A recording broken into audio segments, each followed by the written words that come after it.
My grandfather missed his flight. When he was a young man, he decided to join the Peace Corps and was assigned to go somewhere in Africa. I don't know where. But then he missed his flight to training and got reassigned to the group that was going to Thailand because he could make that in time. And that group that was going to Thailand included my grandmother. They met while doing 12 hours of training in the Peace Corps every day before they shipped out. And they started dating, and when they went back for Christmas before leaving for Thailand, my grandpa, who lived in California, called my grandma, who lived in New York, which was wildly expensive and apparently made my great-grandmother incredibly mad. They fell in love. They decided to get married while they were in LaMontagne, Thailand with the Peace Corps, and they had a child, and they lived there for years and years. And they would leave and come back, and on one of the trips that they came back on, they met my mother. And they were not legally old enough to adopt my mother when they met her, this blind, malnourished child who was abandoned at a hospital by her family. And nobody could figure out if she had any family. So they waited, and they figured things out. And eventually they were in a position where they could adopt my mother. And it took years for that to happen, but they figured it out.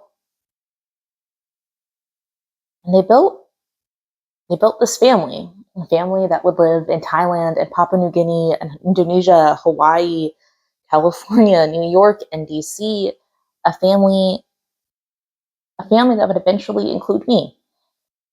And all of that is because my grandpa missed his flight. My mom has been annoyed at me my entire life for the way that my ADHD and anxiety present itself with my time blindness.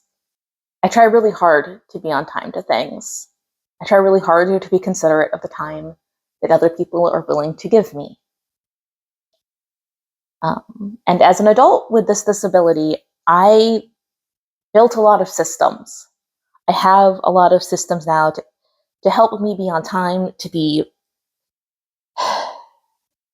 help me be consistent, to help me at least not be running more than 5 minutes late. I deeply want to be on time to things. I want to respect people, and I care about them, and I try so hard to show that with all of my actions.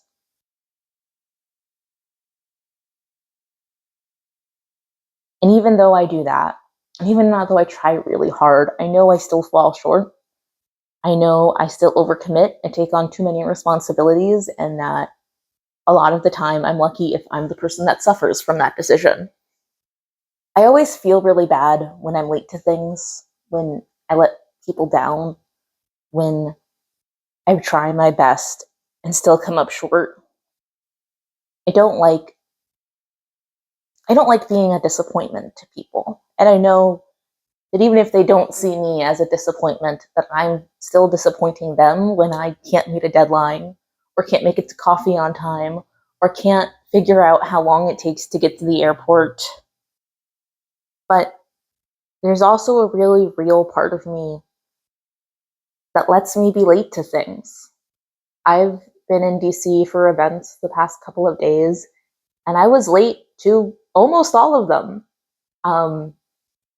And in each instance, it was because I stopped to help a lost tourist, not because I am from DC or because I know where things are, but because my grandparents live here.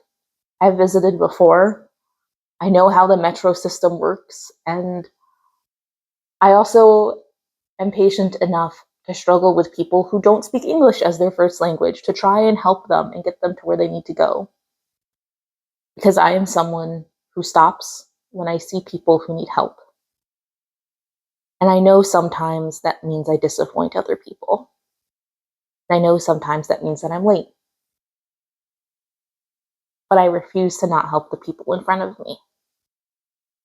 And I don't know, maybe something good could come from all of this, from all of the ways that I am failing the people around me, from all of the ways that I have trouble keeping myself on task or on time because my grandpa missed his flight, and so much good came out of that. Maybe something good can come out of me too.